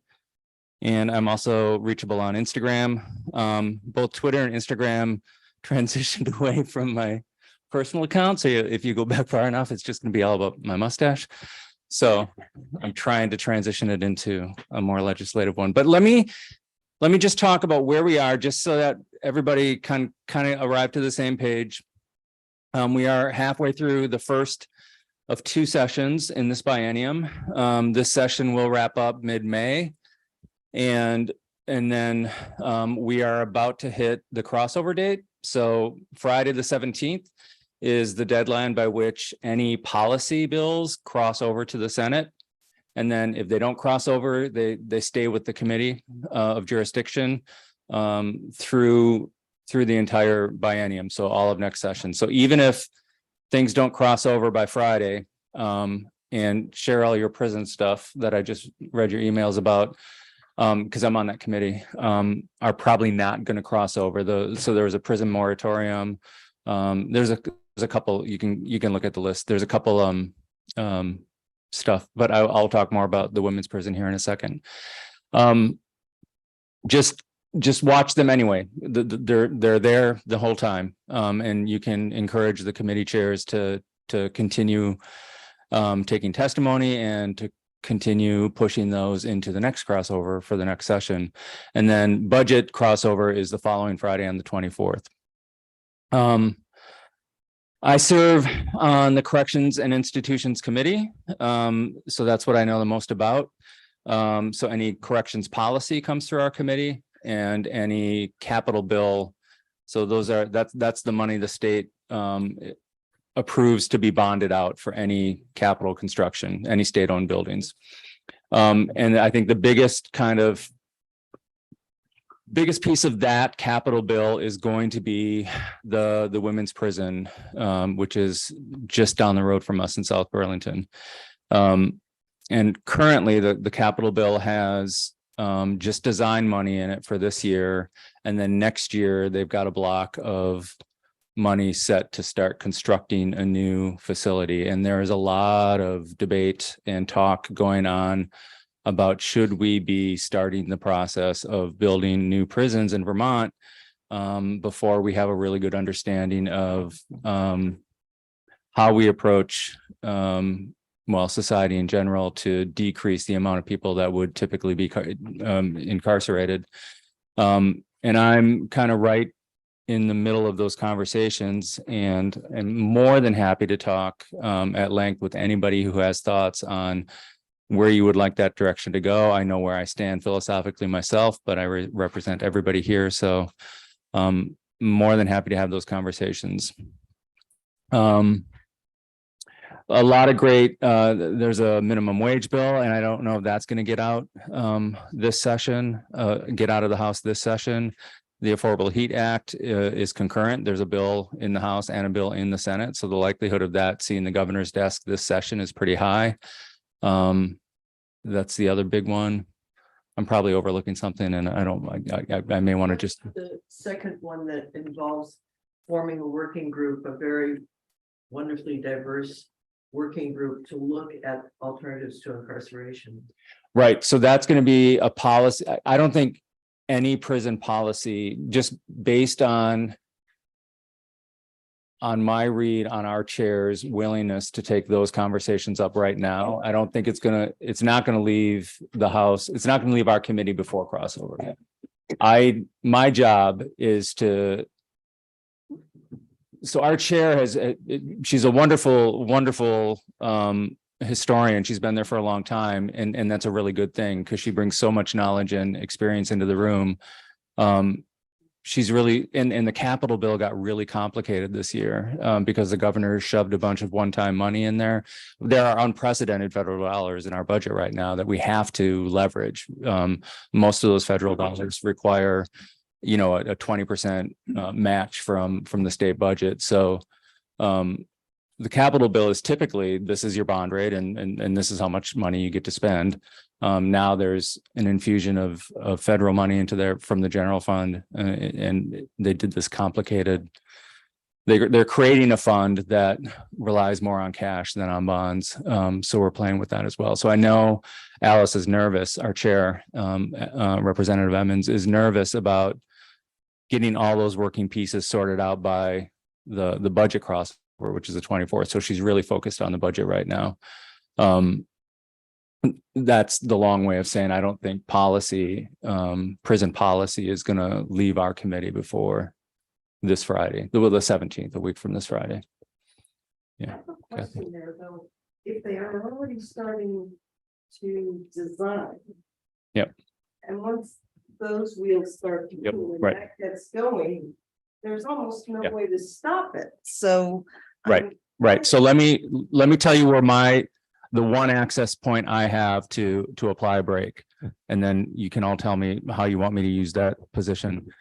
And I made the very same point. And I think there's a Vermont Digger article that quoted myself and Michelle Boslan, Rep Boslan, are kind of the two people in the room who are really concerned that we're stepping onto that very slippery slope. And the way I phrased it, so we recently took testimony from the architects that are doing the design work, HOK. And we got to a point in the conversation, and Representative Boslan was asking all those questions like, we are doing this, we are doing this, we are doing this, we are doing this, all to say that we're trying to decrease the number of people that we hold in incarceration. Why are we building such a huge facility down the road? And then I said, like, so 50 years ago, right, there were people in that very same room, at that very same chair that I'm sitting in right now, saying, we're going to build prisons. And as it turns out, they had a terrible vision about what a prison should look like, and they're terribly inhumane. And we're at the point now where we're recognizing that, right? And in recognizing that, we're making the very same decisions. We're about to spend hundreds of millions of dollars on new facilities. Where's this hubris, right? How do we know that we're not going to make the very same mistake that was made 50 years ago in hindsight? So I was asking those questions. And everybody, yeah, right. And the question right now is the women's facility, and they're calling it a reentry facility. And I'm not convinced personally that there's enough attention being paid to the reentry portion of that. And that's, they don't have a site for it yet, but everybody's looking at St. Albans. And it's this sunken cost fallacy, right? We just spent $1 million on design. Of course, we're going to dig, right? Of course, we're going to start construction. So we're going to set aside, I think it's $17 million that's set aside in the capital bill for FY25. And then you're going to spend that, and you're going to build a women's facility, and you're going to say, well, of course we got to build a men's facility now. Right. I'm worried about that. I'm incredibly worried about that. So, but I also know where I'm one person on an 11-person committee. And I know where the allies are in the room, and there's 2 of us, maybe 3. What's the name of the other person, did you say? Michelle Boslan, BOS-LUN. And the only evidence I can see consistently is that we are not doing incarceration well, right? We're in the midst of what's called the PRIN study. This objective third party, we're one of, I think, 5 states that are doing this study. And the data coming out of there on the impact our facilities have on our corrections workers is horrendous. Fully 30% of them report having felt suicidal in the last month. Right. So 1/3 of our corrections workers, and they're short-staffed, and they're just being ground up. So there's plenty of evidence to indicate that we're not doing incarceration well, and that we're hurting people in the process. We're causing harm, not to mention the incarcerated. So I have a really hard time committing even, let's call it $15 million in FY25, when all indications are it's broken and we're not doing it well. Why would we build a new facility in the midst of that? So that's my point where I can say I'm more than willing to see the design, because the design's not even finished yet, right? Before I commit X millions of dollars into construction. So that's where I can try to convince the rest of the committee that maybe we want to tap the brakes here. And can they not take that money and do a thorough study of what, I mean, Right. look. Plenty of ways to spend that money. at Yeah. Northern Europe and what right. many of the Yeah. Scandinavian countries are doing.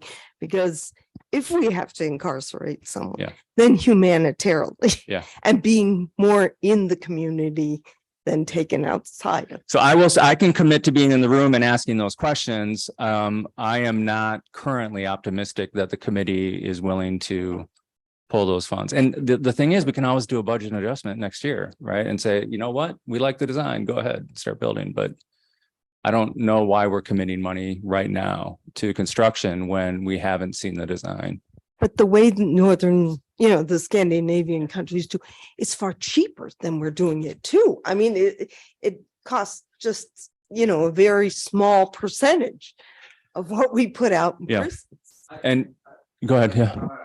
I think that the way that they do it, say in Germany, the whole philosophy of incarceration is completely different. It is. Than the way it is here. So the facilities that they build sort of align with their philosophy. And here it's really just punishment. Yeah. And isolation. Well, You were saying that they're not really calling it like a prison, they're calling it reentry. So it's, go ahead. I'm sorry. Go I ahead. was gonna ask, is there, if through this study, we're showing that, we're not doing incarceration correctly, whatever that truly means, but is there a way to then like take those dollars and truly make like a re-entry sort of, like recovery re-entry sort of facility instead, where it's a little bit more into like, in bringing those people back into the community and things like that. Right. So there's a whole continuum of how people view what we should be doing, right? And the designs currently would have a facility that ranges from, medium security, people who we know are going to be incarcerated for a long time because of what they did was incredibly harmful, right? So those beds will continue to exist, and infirmary beds will continue to exist, and beds for people who remain incarcerated as they become older are going to exist. And then kind of steps down from there. So the model that everybody is looking at and talking about is the main model, which by all, I mean, I've seen the pictures. I haven't visited the facility. It looks much more humane than our South Burlington facility does. And it allows, as in this case, it's a women's facility as well. It allows women as they're nearing the end of their sentence to be in a lesser, free access in and out of to the outside, which is then fenced, of course. A lot more furloughs to work. So there's models out there that people are excited about. And then, ACLU will tell you that, well, it's still not great. It's still not humane. And then there are models of in-community incarceration where we build structures within the community that has access to circles of support, that have access to job training, that have access to. So there's a wide variety of people kind of weighing in on how we should, and then the Norway model and the German model. This is all in the conversation. Vermont seems to be moving towards a version of that main model that intends to build more humane facilities, but bigger facilities. And the argument that the Department of Corrections will give you is that we have to have more beds so that we have the flexibility if we have to shut a wing down for repairs. Right now we house roughly 100 Vermonters in a Mississippi prison. That is a private prison, a for-profit prison. So there's a lot of talk about what we would have to do to bring them back to Vermont. So all of that is in the mix. Step one is this women's reentry facility, which will be a combination of medium security all the way down to a more flexible living situation that gives access to all of the things I just mentioned. And I can't remember, I think it's 36 beds. No, 136 beds or something. I can't remember. I'd have to look at my notes, but yeah. Yeah, and then, like I said, on my blog, there's a list of legislation that is moving. And I can sit here and talk, and I can look it up on my phone if anybody wants to talk, but those are going to be more specific conversations. So if you see anything that flags your attention that you want my particular attention to be paid to, I am going to continue to push the UVM thing.